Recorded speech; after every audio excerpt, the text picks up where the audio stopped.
of your pieces for the student show. To start, you'll need a piece of mat board, enough to make the size of the mat that you want twice, because you're going to need 2 pieces.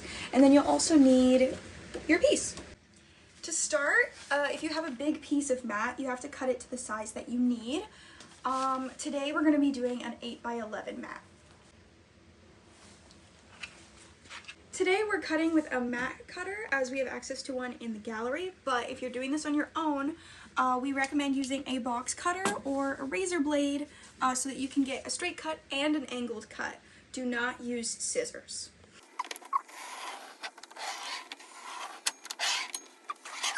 I'm just going to double check my work after cutting because, you know, just want to make sure everything fits, and if it doesn't, then just, you know, trim it or try again.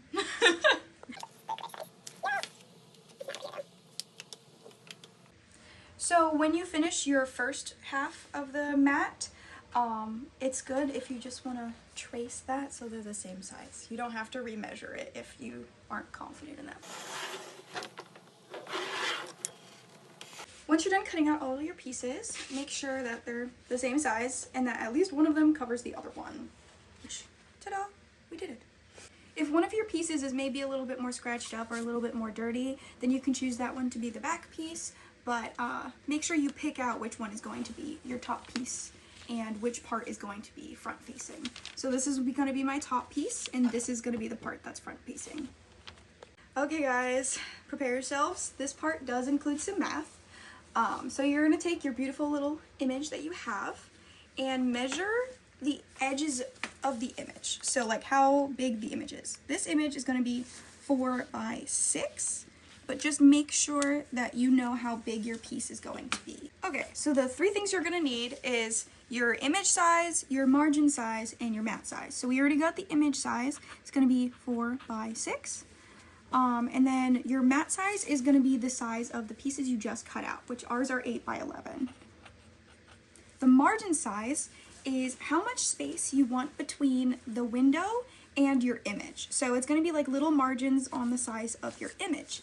If you have a signature at the bottom or something like that, you can extend that margin size for that particular side, but we kind of want all of them to be around the same size so it doesn't look off. Now we're going to find the margin. All you're going to do is just measure how much you really want for a margin. For this piece, we're going to do 3/8 of an inch. Usually it's less than an inch, so it's going to be a fraction. Make sure you're good at fractions or have a fraction calculator. Okay, to do most of the math, we do have a formula. It's not that hard, don't worry. But you're going to take the width of your image, and then you're going to add the margin that you want, which ours is going to be 3/8 twice, and that's going to get your window width, and you're going to do the same with the height. So for us, it's going to be 4... Ignore that. 4 plus 3/8 plus 3/8. So that one is going to be 4 6/8. Same thing with here. It's going to be 6 plus 3/8 plus 3/8 equals 6 6/8. The next one that you're going to do is you're going to try and find the border width and height. So you're going to take the mat width and subtract the window width that you just got and then divide it by 2. You're also going to do that for height, which for this one, it is going to be 8 minus that 4 6/8 divided by 2, and then it's going to be 11 minus 6 6/8 divided by 2. Math off camera. So our width for the borders is going to be 1 inch and 5/8, and then the height is going to be 2 inches and 1/8.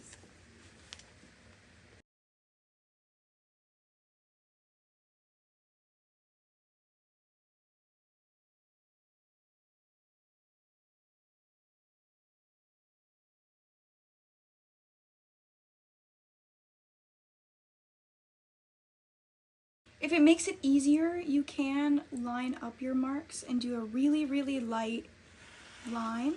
Hi, I'm Amanda, and I'm going to be taking over for the rest of the mat cutting video for everyone.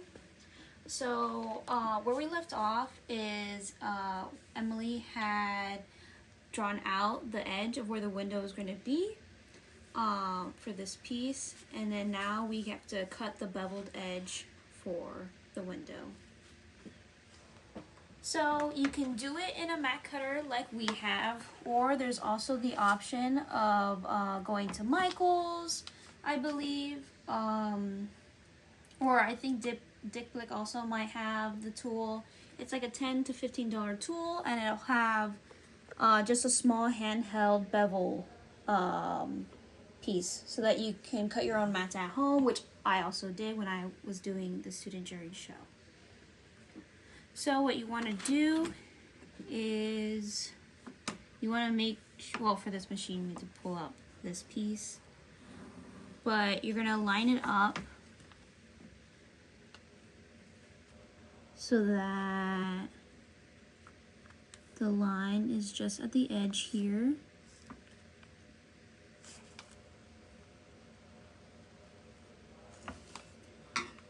And then you want to do a couple presses down to see if you're on the line. And if not, then you have to keep adjusting. So when you're cutting the bevel for the window, you want to make sure that you're cutting inwards towards the window and not out, because then you get the opposite effect.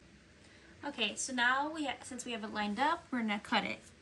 You want to make sure that you're putting in the blade a little bit ahead of the corner mark so that when you press fully down, it'll match up.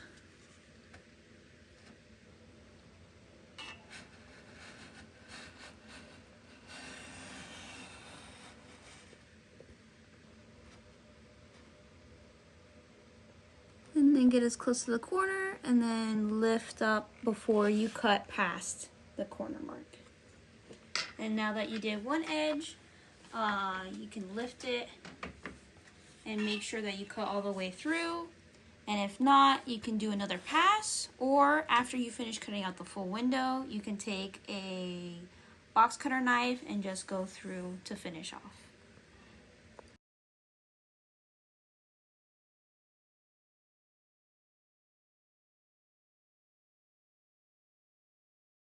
When you are hinging anything, especially since we're about to hinge the print, you want to make sure that you use artist tape specifically.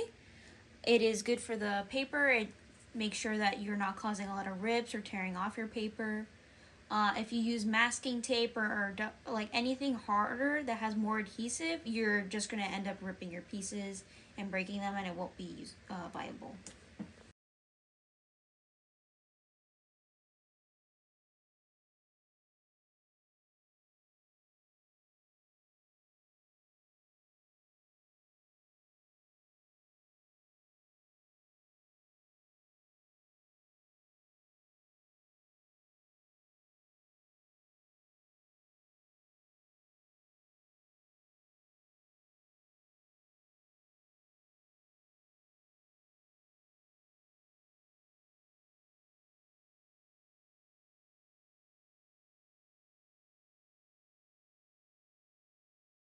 So now that you have it centered where you want it, you flip open the window and grab a piece of tape.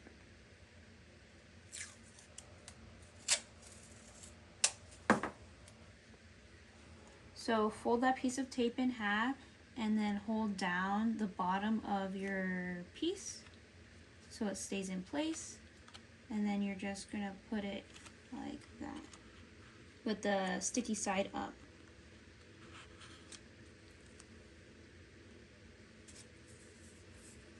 You'll be doing that for both sides.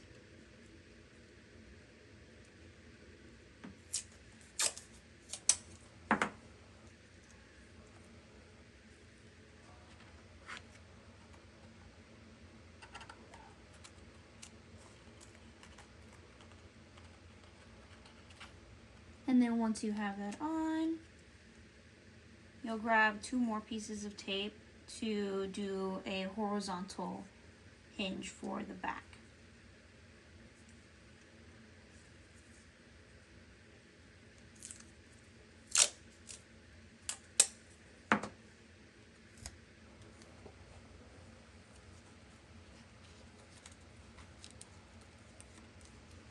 So you'll want to place it sticky side up again as close as you can to that piece without sticking it to the back, because it needs to go like that.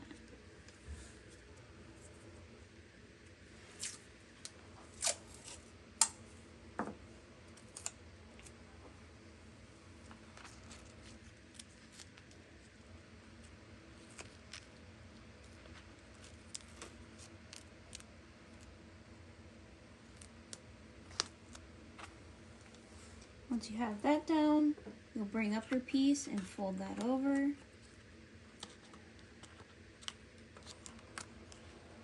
And stick it down.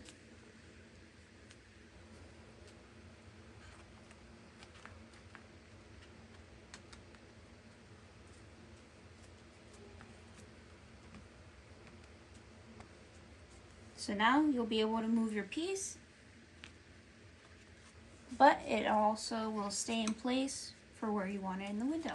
And that is how you mat a piece.